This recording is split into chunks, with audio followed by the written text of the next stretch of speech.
there. And then my favorite one is someone that's from Colorado Springs is Dog the Bounty Hunter. Oh, I didn't know that either. Yeah. Yeah. So these are little known facts. We don't talk about these. That's awesome.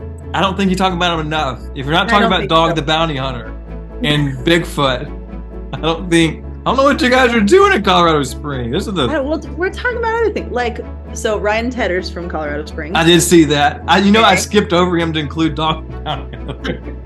What is this? And Bigfoot? I don't know. Yeah. It's good. We got some things in Colorado Springs for sure. Yeah, you got Ryan Tedder and you got God's natural beauty, but we talk about those things too much. Just not enough Dog the Bounty Hunter. We're talking about also the Olympic Training Center is there. Yeah, saw that. We talk about that. We talk about I skipped over all those things. All those things to talk about the most armed man in the world. These are more niche and more interesting. I think so.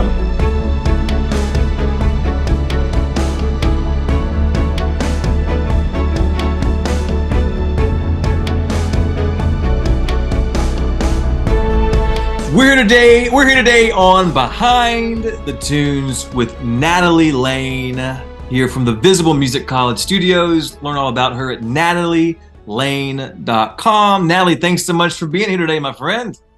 Thanks for having me, Austin. This is a blast. Yeah, for sure. Now listen, I was doing a little reading up on you, and it said you're originally from Colorado Springs, Colorado. Is that true? Yes, the Mountain State. Now there's a place. Now you went to a happy place there when you said that about the Mountain State. So this is home for you. So all right, I looked up some things about Colorado Springs, and let's see if you know about these things. All right. Okay.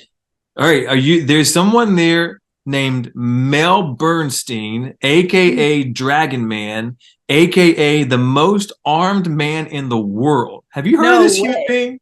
No. So I think he may be. I hope he doesn't listen, but because he's the most armed man in the world, he may be insane. But he's got this place somewhere around Colorado Springs that's got all this weaponry from everything from Civil War to current, like tanks out there. It's crazy stuff. So, the fact that this is like public knowledge, like he wants to be acknowledged for being this, that's crazy. He calls himself the most armed man in the world. It's probably true. That's wow. Well, as I read on it, and it's one of those things you end up in a rabbit hole. I read more than I ever anticipated about this man, and he may be like it. Yeah, he may be right. Don't get on his bad side. We may edit this out so that neither one of us end up in a weird spot.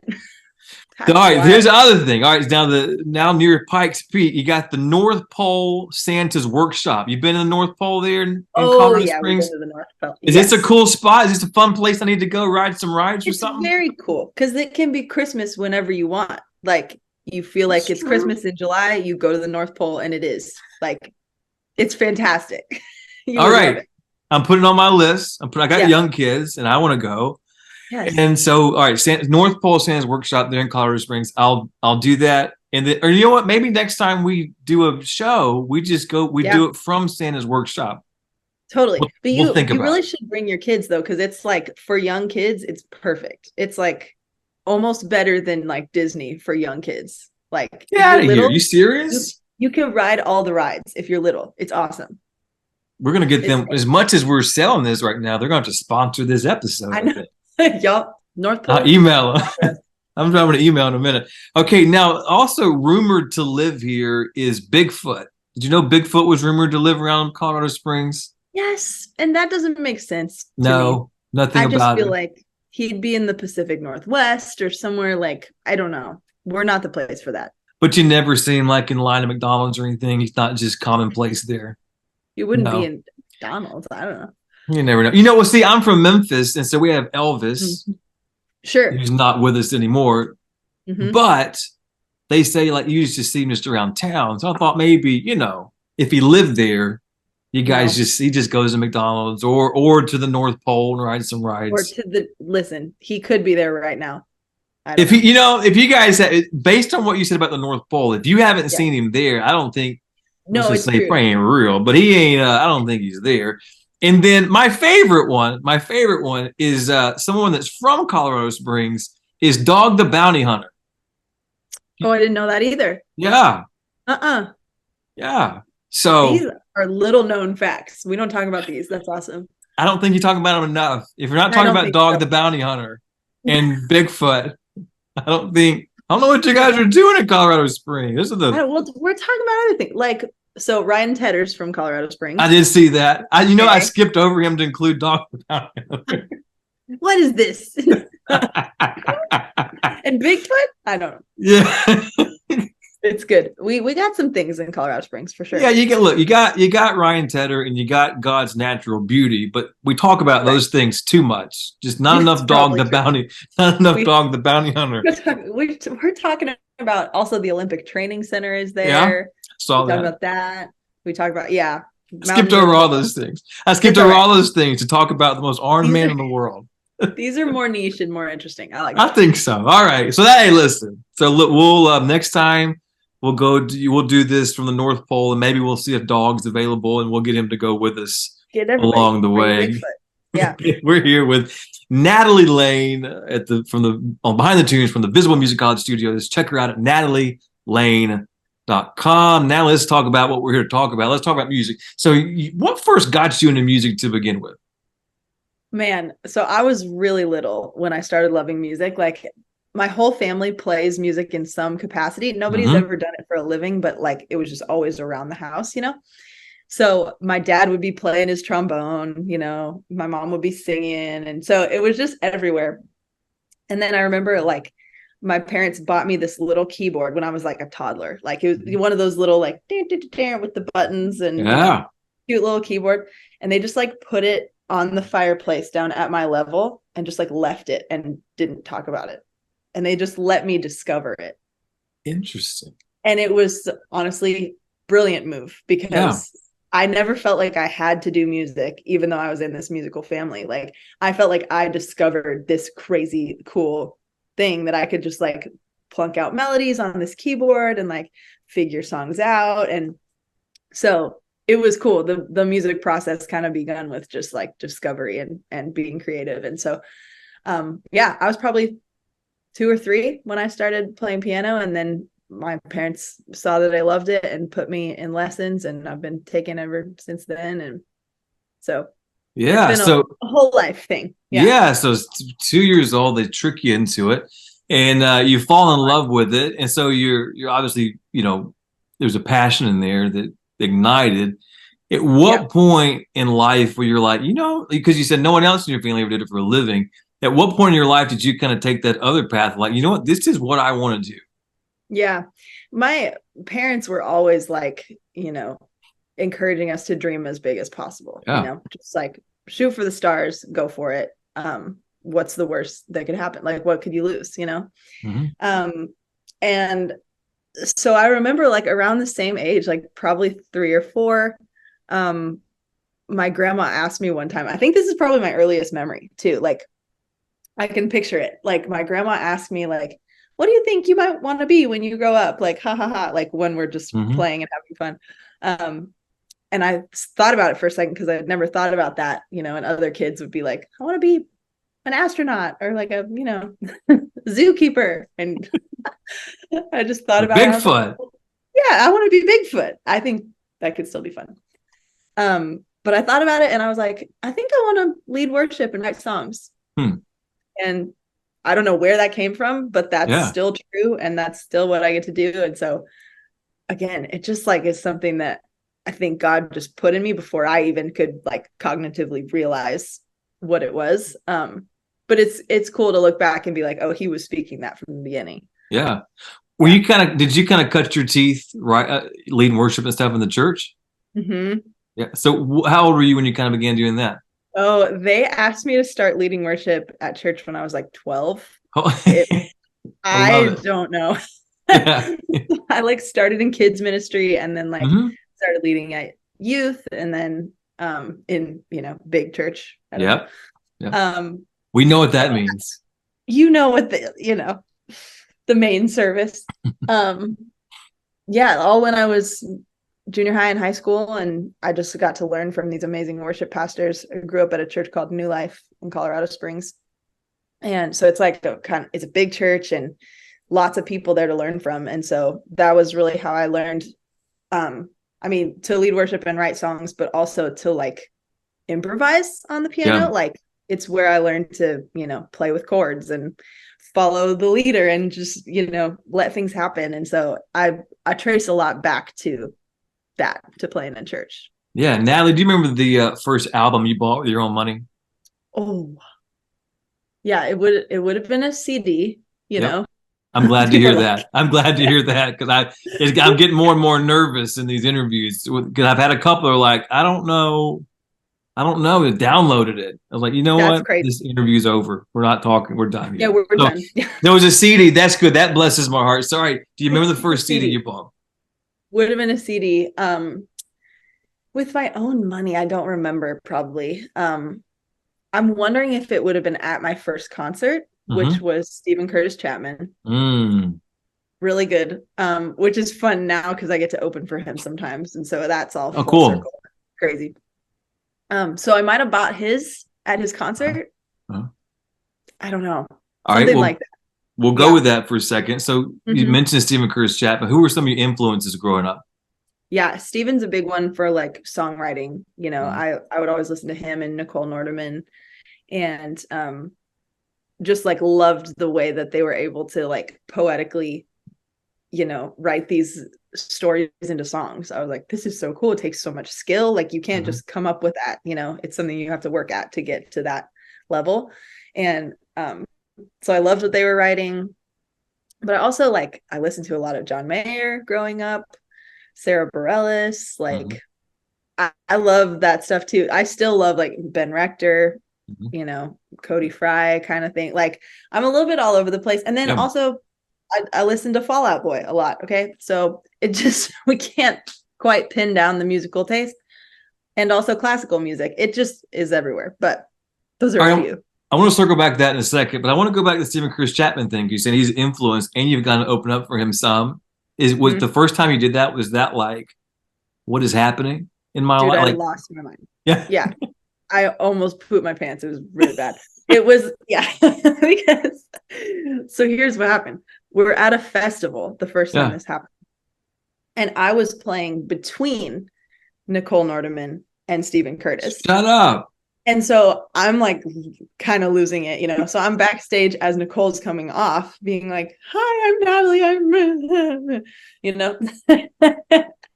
And then I played and I come off and Steven's there and he's like, you're amazing. What is this? And I'm just like, I almost passed out. Yeah. So, wow. Cool. I mean, how fun is that? Yeah. And it's cool to meet your heroes and be like, it's cool when they're exactly who you hope they would be, like they're just kind and fun, and like those two specifically are really awesome people. So I love that. God writes really fascinating stories, doesn't he? He does. He likes to bring things full circle, I think. All right, speaking of full circle, circling back to Fall Out Boy and etc. If you could open up for anybody, dead or alive. Oh no. Yeah. Totally not fair question. Yeah, we brought the dead into it. Don't bring the dead into this. You can open up for everybody. Who would it be? Oh gosh. And don't overthink it in the terms of like, well, I've got to fit with him. No. It's just you get to be there and present and share the stage that day. Oh man. Dead or alive? I feel like I would go the direction of like maybe Stevie Wonder. Yeah. Or like Billy Joel, Like we just make a whole piano night out of it. See, that's fun. Yeah. It's fun. I think we can market that. Right? We'll send some emails. But is Stevie Wonder still alive? He is alive. Okay. Nope. So all right. So there's still time. Stevie, Billy, Elton, that kind of vibe. They're all still here, but they're not really playing anymore. They're all, I think, in their 80s. Listen, if I say Natalie Layne, this would mean a lot to Natalie Layne in an email. It would mean a lot to a lot of people. I don't know. Or a postcard. I'll send him a letter. I'll write a letter. And we'll just see. Yeah. Just see. What do you got to lose? Exactly. That is true. Yeah. We'll see what But I happens. also, man, I would love to open for like a Ben Rector or somebody. Like I Yeah. think that would be just so fun and more possible maybe than Stevie. Anything's possible. Anything's Anything. possible now. You're Then right. we're here with Natalie Layne here on Behind the Tunes from the Visible Music College Studios. Check her out at natalielayne.com. Natalie, do you remember the first song you ever wrote? Oh yeah, I remember the first song I wrote. I was probably 10, Yep. and it wasn't as bad as it could have been. Because Oh, I okay. pulled straight from scripture. I took a psalm and just used that as the words, You just stole which God's I words. highly recommend to It's people. fair. Like plagiarize the Bible. Do it, you know? He's a pretty Um, good writer. yeah, like you can't get better than that, you know? So I took those as the words and wrote the melody, and I think it wasn't bad. But then there were some bad ones after that. So I think we should do a throwback to 10-year-old Natalie EP. should we though? I think so. I'm I don't here know. for it. We can do a live like listening party on here. It's just something to think Mm-mm. about. Well, No. so I'm sure you're right. I'm sure your writing is a little bit different and better than it was when you were 10, even though you're maybe not stealing God's words as much, although they're still great to So borrow yeah, and yeah. use. Well, tell me about your songwriting process today. Mm. It's fun because it kind of changes depending on the song, but I'm doing a lot of co-writing these days. Yeah. So that's been really fun to write with friends. And a lot of times I'll like start song ideas on my piano at home and just like play some chords, get some ideas out, and then I'll take the ideas to my friends who I think, whoever I think would be a big help finishing it and whose skills kind of would help it. And then we'll finish it together, which has been so fun to like write in community, We always get something better together Mm-hmm. than we would on our own. So that's been really fun. All the songs on this last EP have been co-writes. So it's been really fun to kind of press into doing writes that way.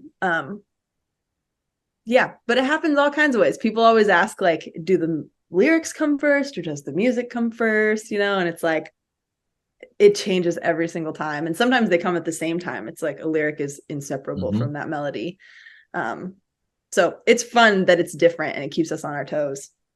I can tell that co-writing is something that you clearly really enjoy and it's almost exciting Love for it. you, or if not almost, but is exciting for you. Yeah. Was it always that way? Like when you first began co-writing, was that kind of was there a challenge to it, or were you just kind of excited to be there with other people doing the thing? Yeah. I mean, it's always exciting to collaborate, it's funny because the working in the music industry can actually be a very lonely job. Like we're in dark studios all day and, by ourselves working out ideas. And so to be with people is really valuable. But there's also like, I remember being at the beginning of my co-writing, process journey.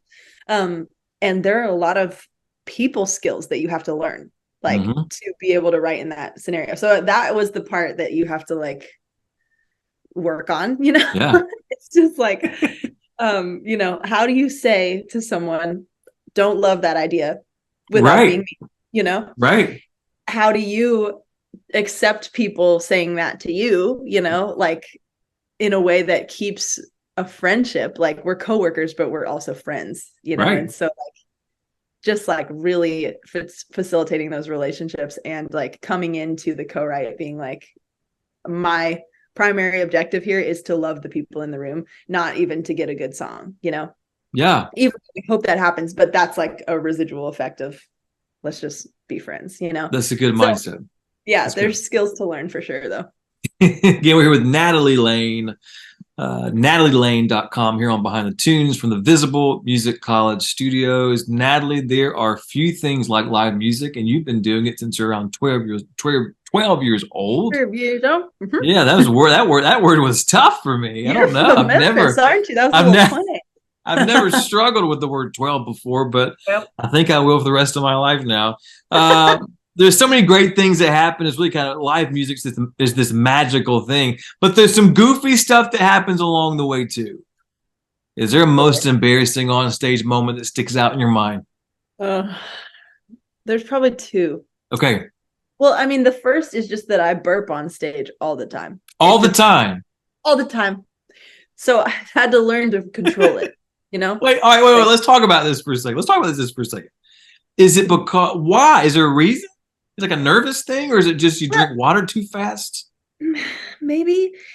Here's what I think my downfall is that I love sparkling water. Like, give me a LaCroix. I love it. Okay. So if I do that during the day and then try to sing, it's like the bubbles just are there, you know? That's so funny. I try not to do that anymore. You save the LaCroix for after the show. Okay. I'm just telling you, it works better. But still, yeah, I have to like burp off mic real quick and then come back. It's just a thing with me. I don't know. Yeah, listen, I will say to support you in this is I think any of us that sing, we've been there. And it's tough. Like you're like mid verse and you're like, all right, yeah, we got a problem. No, yeah. We got a problem. I've got to navigate this and I'm not sure. Have you ever, like, as funny as this conversation is, right? Have you ever like burped into the microphone? Oh yeah, for sure. Yeah. Where everybody's that's like, what I have. That's what I'm learning to avoid. You know, like, let's just take it off mic. Okay. Before you powered through, it's like this is where we are. Everybody, we're in this together. Right. I'm dealing with this. You've got to deal with it too. It's tricky. That's so funny. I love that. All right, what's the second one? I love that this is the main one. Well, I love this is a perpetual problem. It's like this is my thing. This is my cross to bear. Yeah, I don't know what to do. We haven't fully fixed it. No. I'll Google this. I'll read up on it, and I'll help. We're gonna figure this out. I know. I feel I'm better about it now. Like I can do it quietly, you know. But sometimes, like that's the thing about it is it's just coming. You know, you can't like push the air back down. It's not gonna work. True. Yeah, you try to do that. You got to use compound of the problem. This is incredible that this is a perpetual thing. I love it. I love this. Yeah. Okay, so that one's fun. I can't wait to the second. What's the second thing? The second one was just embarrassing for me. I feel like because of the moment, and if you might have had to be there to like feel the full weight of this, but like, so we're in like a worship service type thing, right? It's the end of the service. The pastor is like in his, you know, the deepest part of his message, right? So like quiet. It's like people are zoned in, you know. He goes in for the prayer, you know. He's like, Lord, just help us, whatever. This is the part where I come up on stage to do the set at the end, right? So he's like deep quiet, like I can hear a pin drop, whatever. I'm walking up the stage, absolutely trip, bam, like loudest it could be on the stage, just fall. I didn't hurt myself. It was just a loud, like my knees hit first, you know. Oh, such a loud noise. And this is the best part though. The pastor did not miss a beat. He didn't even look up. He just goes, and Lord, we just pray for Natalie, Lord, that you would heal just whatever pain she's walking through right now, Lord, that you would be with her, that you would heal her, speedy recovery, like just go. And so that's the best part because he did not look up. Yeah. Dude, don't say my name. You say a different person's name. I know. I was like, sell me out like this. So, but everyone knew and everybody laughed and it was love fine. It. That's too funny. Worst moment. That's some good ones. And I'm so the perpetual burping is by far my favorite thing. I love it. Again, hey, this is a safe space here and wherever the show, whoever's listening right now, all over the world. This is a safe spot for you. Don't worry about it. You too are a perpetual burper. You have a home. There's hope for you. There's hope for you too. There's hope for all of us. Okay. And if you figured out how to make it stop, could you email the show and I'll pass it on to Natalie? Yeah. Call in. We'd love that. We're wrapping up with Natalie Layne, NatalieLayne.com here from the Visible Music College Studios on Behind the Tunes. Natalie, I like to end with a little rapid fire. You got your game face on? I'm so excited. Let's do this. What's your favorite junk food? Junk food? Cheez-Its? Just like, give me a bag of Cheez-Its. I got it. Favorite ice cream flavor? Okay, I just need anything with like chunks of brownie in it or like cookie dough. Like I need like things that feel like a snack, you know? Oh, you want so it's got so it's not the chocolate, it's just the something substantial in it. Correct. That's fair. I want to chew my ice cream. I know that's fair. I can when you said it like that, I was fine until you said it like that. Now it's You're like, fine until, yeah, I understand, but it's I'm true. not on board anymore. All right, can you name one of the seven dwarfs? Happy, Yeah, I think so. If I right? don't know that, to be honest with you, I think Hey, you so. should know these. Yeah, I should People probably put it make on stuff my up. thing here. Yeah, Dopey's one, I know that. Sophie's good. Yeah. If you had to change your first name, what would you change it to? My parents almost named me Morgan, Yeah, which I kind of like. I feel like I could be a Morgan, you could be a Morgan. right? I feel like it could work. That's fair. What color is your toothbrush? Gray. The fact that I had to think so hard. It's like gray and blue. If it helps, I had my wife practice these questions on me before I ever did this show, and I got it wrong. I was Yeah, wrong. yeah. So it's so I don't know you're why I didn't register. safe. It's okay. In the movie about your life, the Natalie Layne story, what actress would play you? Jennifer Garner. Oh, that's a good choice. She's a good actress. She doesn't get the credit she deserves anymore. I agree. This is my whole thing, and she has good eyebrows, which I feel like is you need somebody. Yeah. Don't know. If you could be any Marvel character, who would it be? Well, I just want to be Scarlett Johansson in general, you know. Yeah. So I'd be Black Widow. Black Widow, that's fair. Favorite board. Hey, did you know do you ever watch the side note? Do you ever watch the it's on Saturday Night Live? You know who her husband is? You know who her husband is? Yes. He's the guy on Saturday Night Live. He does the I didn't know that till recent. The Weekend Update guy. Yeah. Weekend Update guy. All right. So thanks everybody. Thanks everybody for let's talk about that. All right, what's your favorite board game? I'm not a board game person as much as card game. All right, I'll take that. What's your favorite card game? Okay, my favorite card game is called Nerds. Some people know it as Dutch Blitz. I don't know about either of these names. Speed game. You got it. Oh my gosh. It's okay. It's like everybody has their own deck of cards, and it's just a speed game you're all playing out at once, and it's just awesome. So can I buy this? Is there like a pack, or is it like just regular cards and you just know the game? Either way, you can buy Dutch Blitz, and that'll give you like each deck is a different color for different people, like it has it laid out. Or you can get just your own decks, but they all have to be different patterns, so you know who's this. Yeah. Okay. All right. North Pole, Santa's Workshop, you, me, dog, Bigfoot, playing Nerds. Correct. That's where we're headed. Okay. All right. You got a time machine for one day. When and where do you go? Ooh, that's great. Wait. I feel like I gotta go meet Jesus, right? Like it's a good one. That'd be the coolest. But like one. not at the cross, really. That's the bad timing. That's bad timing. I don't love that. Maybe at the resurrection. I don't know. That's a good one. But I'm gonna give you something. I'm gonna give you something to think about, Natalie, because I was interviewed. You ever heard of the band Disciple? Yeah, of course. I was talking to those guys not long ago, and he said, I think I should say something about going to see Jesus, but here's the problem. I wouldn't know what he was saying. I wouldn't be able to understand him. I don't care. Yeah, I don't either. I just need to know. But it's still like that's true. Like, I need a visual, like to give him a hug. That would be so great. That's fair. Favorite cartoon growing up? Cartoon, Dora the Explorer. All right. She's my girl. Would 12-year-old Natalie think you're cool today? Yeah, she would. And last but not least, something you hate that everyone else loves. Okay, this is controversial, okay? It's okay. I understand this might hurt some people, okay? It's fair. I hate peanut butter. Really? With burning passion. I cannot eat it. I can't. It's so nasty. Everything about it is gross. And I can't do the taste. The texture's bad. If you put it in something, it ruins it. I don't know. This has always been a thing. I agree. So here's the thing. Do you? I don't hate it. There's another one of us?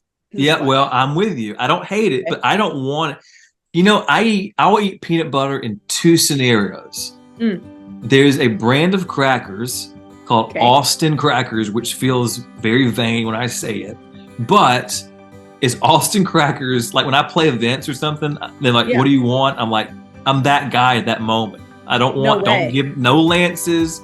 I don't want Ritz. I don't Peter Pan. Austin crackers. This is the kind. It's the only thing in the world I'm that way about. Because, and it's not that I care, but I just don't. If you bring me the other thing, it's going to be a waste of your money because I'm not going to eat it because I don't like it. So it's only that peanut butter. I like that, and I'll eat a. And this is like the scenarios in which this happens are almost non-existent. But I'll eat a PB&J. Other than that, if like Reese's, if you put like, oh, here's a cookie with peanut butter. No, you've ruined it. I'm with you. No, I don't want it. Mm-mm. It's okay. None of that. I'm with you on this. Yeah. I'm with you on this. I'm bummed about it, but I can't do it, you know? It's fair. It's fair. It's fair. She's Natalie Layne, NatalieLayne.com. Natalie, thanks so much for hanging out on Behind the Tunes today. Thanks, Austin. This is so much fun. We'll do it again soon.